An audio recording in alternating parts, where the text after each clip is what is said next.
There is a building that no longer exists, in a city that has been rebuilt 17 times, on the edge of a sea that has watched empires rise and collapse like waves. The city is Alexandria. The year is somewhere around 250 years before the birth of Christ. And inside this building, which they call the Mouseion, the House of the Muses, there are scrolls. Hundreds of thousands of them. Maybe 500,000. No one is entirely sure, because the catalogers are still counting. The king who built this library is named Ptolemy II. His father was one of Alexander the Great and Apos' generals, a man who took Egypt as a share of a broken empire and decided to make it the most educated place on earth. Ptolemy II inherited the project and pushed it further. He sends agents to every port city in the Mediterranean with a single instruction: buy books. Every ship that docks in Alexandria is searched. If a scroll is found on board that is not already in the library, it is confiscated, copied, and the copy returned to the owner. The original stays. This king wants everything. He wants Aristotle and Apos' notes. He wants Homer and Apos' poems. He wants the tragedies. He wants the comedies. He wants the medical texts from the east and the navigation charts from the north. And one day, his chief librarian, a scholar named Demetrius of Phalerum, walks into the royal chambers and tells him there is one significant collection still missing: the laws of the Jews. Ptolemy does not dismiss this. He knows about the Jews. A substantial portion of Alexandria and Apos' population is Jewish: merchants, soldiers, philosophers, craftsmen. They have their own neighborhood, their own courts, their own traditions. But here's the problem. Most of them no longer speak Hebrew. Their grandparents came from Judea or Babylon or Persia. They speak Greek. They think in Greek. They dream in Greek. And the sacred texts of their ancestors are in a language most of them can no longer read. Demetrius proposes a solution. Send to Jerusalem. Bring scholars. Translate the Hebrew law into Greek. Put it in the library, yes, but also put it in the hands of the people who need it most. What follows that conversation is the most consequential act of translation in Western civilization. And at the center of it is a single word, one Greek word in one translated sentence, that two of the greatest minds in the early church will fight over for decades. A word that will determine how Christians understand the birth of Jesus. A word so loaded, so precise, so violently contested that you could argue the entire doctrine of the virgin birth rests on a translator and Apos' choice made 2 centuries before Mary was born. We will get to that word, but not yet. First, Alexandria. The story of how the translation happened comes to us through a letter. It is called the Letter of Aristes, and it was written sometime in the 2nd century before Christ by a man who claims to have been there, a Greek official in Ptolemy and Apos' court, a man named Aristes, who says he witnessed the whole thing from the beginning. Here is what Aristes tells us. Ptolemy sends a letter to Jerusalem, to the high priest whose name is Eleazar, asking him to provide scholars, men learned in both Hebrew and Greek, to undertake the translation. Eleazar agrees. He selects 72 men, 6 from each of the 12 tribes of Israel, men of virtue, men of learning, men who know the law not just in their heads but in their bones. They travel to Alexandria. Ptolemy receives them with extraordinary honor, 7 days of feasting, the kind reserved for royalty.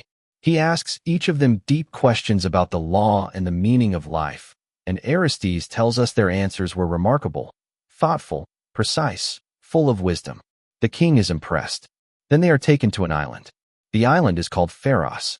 It sits in the harbor of Alexandria.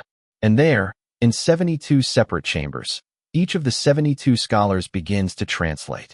They work for 72 days.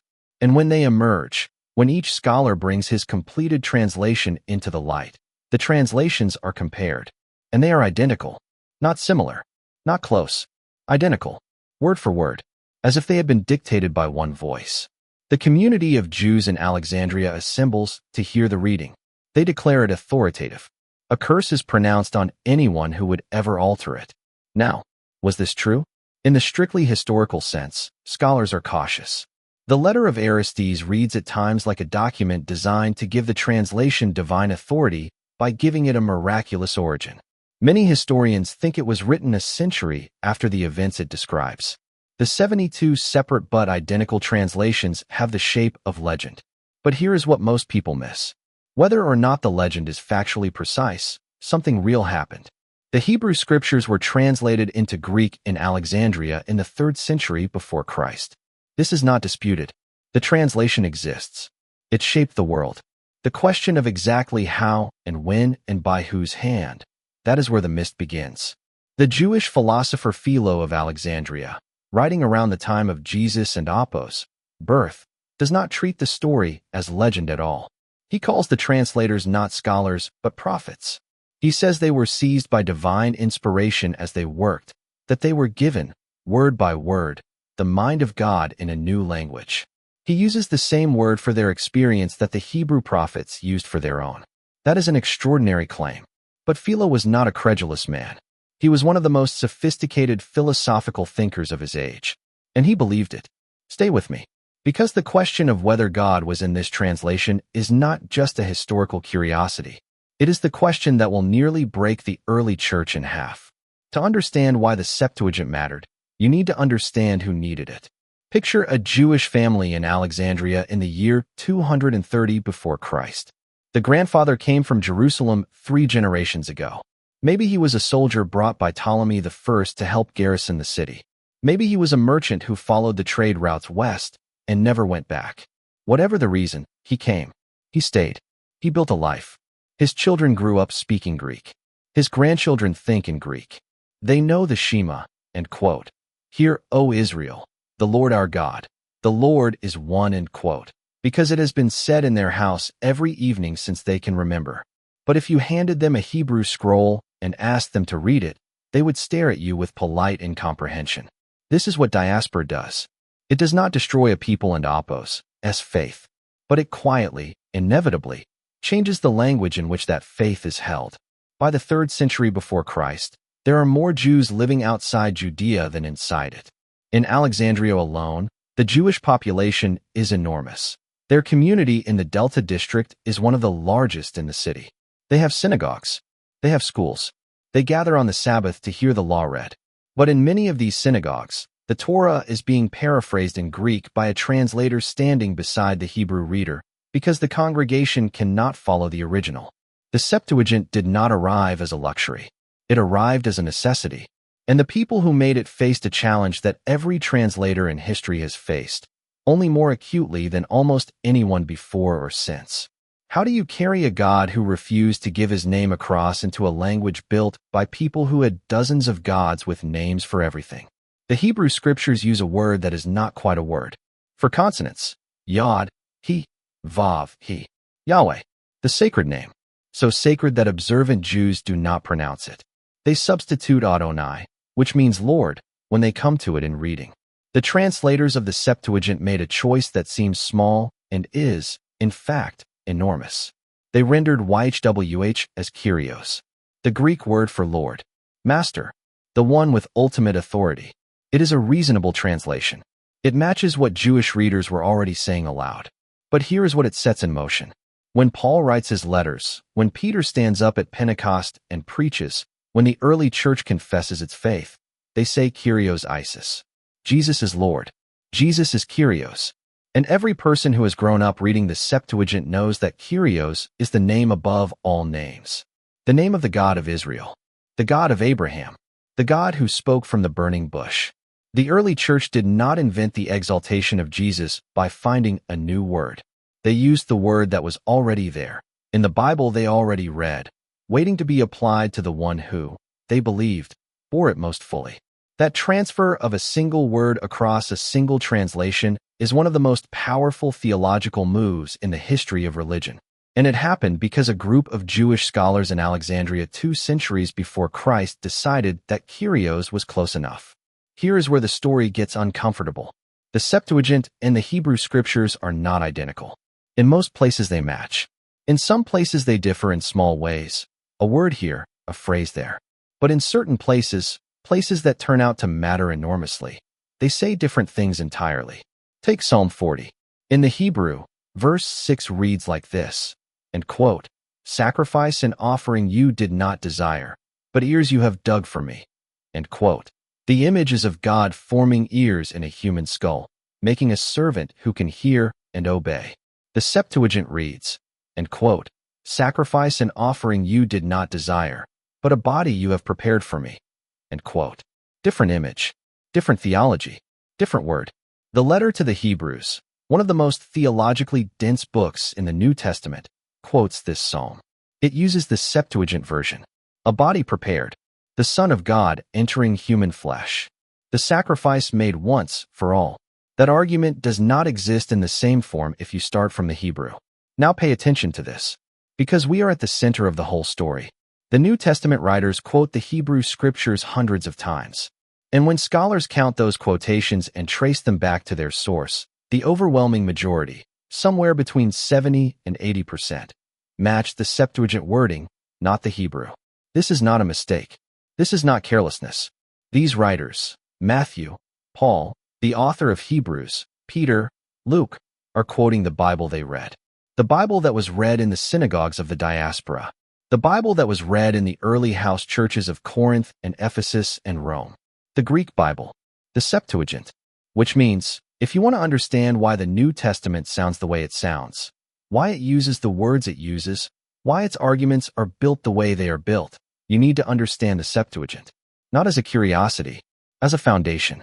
And then there is Isaiah, chapter 7, verse 14. The Hebrew reads, and quote, "Behold, the young woman is with child, and shall bear a son, and shall name him Emmanuel." End quote. The word for young woman in Hebrew is alma. It means a young woman of marriageable age. It does not specifically mean a virgin. It simply means a young woman. The Septuagint translates it as parthenos. Parthenos means virgin. Specifically, unambiguously, a woman who has not known a man. Matthew quotes Isaiah chapter 7 in the birth narrative of Jesus. He uses the Septuagint. End quote. "Behold, the virgin shall conceive and bear a son." End quote. And that single word, parthenos, becomes the scriptural anchor for the doctrine of the virgin birth. This is not a story about a translation error. This is not a story about a mistranslation. This is not even a story about competing manuscripts. This is a story about two communities reading two versions of the same sacred text and coming to conclusions about the Messiah that neither could fully predict. And the argument about what it means is about to get personal. If you are finding this as compelling as I am, now is a good time to subscribe so you do not miss what comes next in this series on the making of the Christian Bible. Drop a comment below. I want to know what surprised you first. Before we get to the argument, let us watch the Septuagint do what it was made to do. The year is somewhere around 50 AD. Paul of Tarsus is moving through the cities of the Roman Empire at a pace that defies explanation, traveling on foot and by ship, often in chains, and still somehow writing letters, planting churches, arguing theology at a rate that exhausts his readers 2,000 years later. He enters a city, Corinth, Thessalonica, Philippi, it almost dozen and Apos, matter which, and he finds the synagogue. Every city in the empire has one. He goes in on the Sabbath, and when he stands up to speak, he opens the text. Not a Hebrew scroll, a Greek one. He quotes Isaiah. He quotes the Psalms. He quotes Deuteronomy. And the people in the room, diaspora Jews who have not spoken Hebrew in 2 generations, Greek-speaking God-fearers who came to the synagogue door drawn by the monotheism and the ethics and stayed. They follow him. They understand every word, because the text is in their language. This is the hidden engine of the early church and Apos' expansion. The Septuagint was not merely a translation. It was a prepared field. For roughly 250 years before the birth of Jesus, the Hebrew scriptures had been circulating in Greek across every major city in the Mediterranean world. Jewish communities from Rome to Babylon to Alexandria had been reading them, debating them, memorizing them in Greek. The philosophical categories, the vocabulary of covenant and mercy and justice, the person of YHWH rendered as Kyrios. All of it was already there, already in the minds of millions of readers, before the first Christian missionary arrived. When Peter stands up at Pentecost, one of the most important speeches in human history, he quotes the prophet Joel.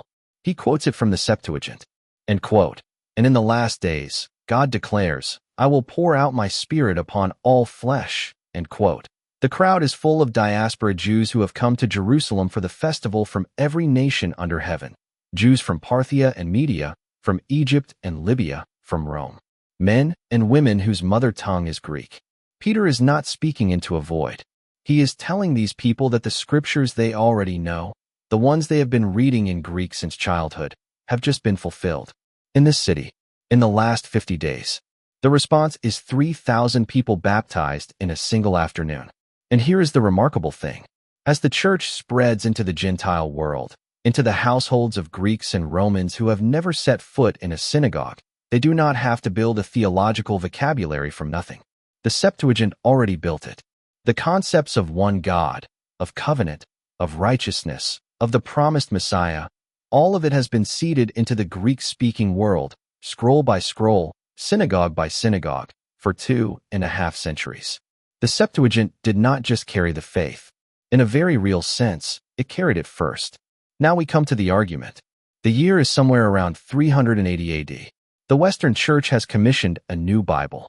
Not because the old one is wrong, exactly, but because the Septuagint has accumulated variations and competing editions across centuries of copying, and the Church needs a single authoritative Latin text. The man chosen for this task is a scholar named Jerome. Jerome is not a modest man. He is brilliant, combative, occasionally vicious in his letters, and utterly convinced that he is right about most things.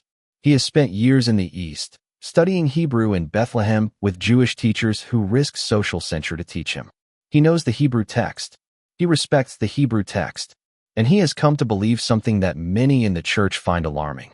The Septuagint, he says, contains mistakes. Not in spirit, perhaps, but in letter.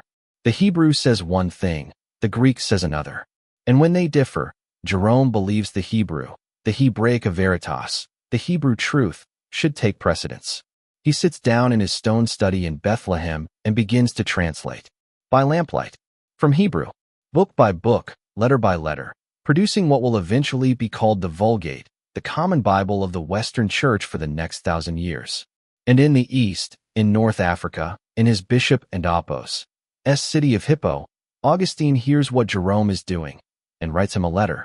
Augustine and Apos' concern is precise and serious. If Jerome produces a translation that differs from the Septuagint in any passage, what happens when a Latin-speaking congregation hears a reading that contradicts what the Greek-speaking congregation heard? What happens when the word alma, young woman, replaces parthenos, virgin, in Jerome and Apos' Latin Isaiah? Augustine is not asking an academic question. He is asking a pastoral one. He is asking, what happens to the people? Jerome writes back. Then Augustine writes again. The letters grow sharper. Jerome accuses Augustine of not knowing Hebrew. Augustine accuses Jerome of arrogance. The argument is, at its core, about parthenos. That one word. The word we mentioned at the very beginning of this video. If Jerome follows the Hebrew, Isaiah 7 says alma, young woman. The doctrine of the virgin birth loses its primary prophetic proof text. Not the doctrine itself. Luke and Apos' gospel is clear enough about what happened. But the prophetic scaffolding, the sense that Isaiah, 7 centuries before Christ, had seen it precisely. Jerome keeps parthenos. He translates it as Virgo in Latin. He preserves the Septuagint and Apos' reading in this critical place, even as he translates from Hebrew elsewhere. But the conflict it revealed did not disappear. It surfaced something real. Every translation is an interpretation. Every interpretation is a choice. And every choice carries a theology inside it, whether the translator intended it or not.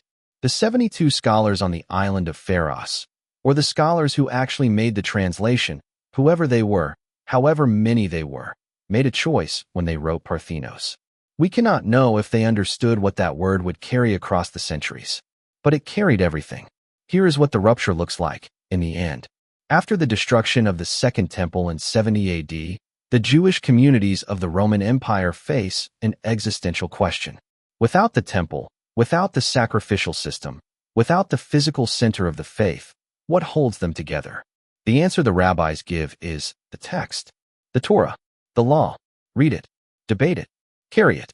The text is the temple now, and the text they choose to standardize is not the Septuagint. It is the Hebrew.